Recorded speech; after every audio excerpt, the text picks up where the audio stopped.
আর আপনাকে অনেক অনেক ধন্যবাদ সঠিক তথ্য দেওয়ার জন্য। আর যারা গুম করার বিষয় নিয়ে আন্দোলন করছে, ভিডিও ফুটেজ দেখে ওই ছাত্রছাত্রী করে আইনের আওতায় আনা দরকার। ভুয়া খবর ছড়াচ্ছে 100-150 মারা গেছে। আরে ভাই, তখন 100-150 বাচ্চাই নেই।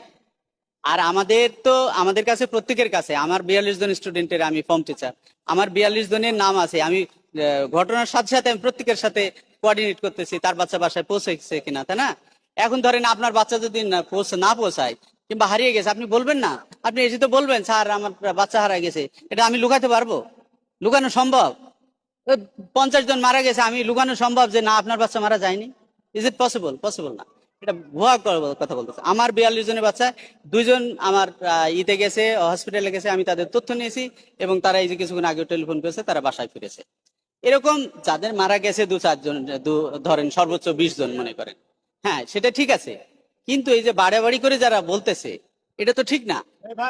কারণ তারা জানে না। তারা বলতেছে যে তখন স্কুল চলতে, স্কুল তো শেষ, তখন স্কুল ছুটি হয়ে গেছে। 80% স্টুডেন্ট ডিসপাস হয়ে গেছে, চলে গেছে। এই 20% স্টুডেন্ট আশেপাশে খেলাধুলা, কথাবার্তা যাবে।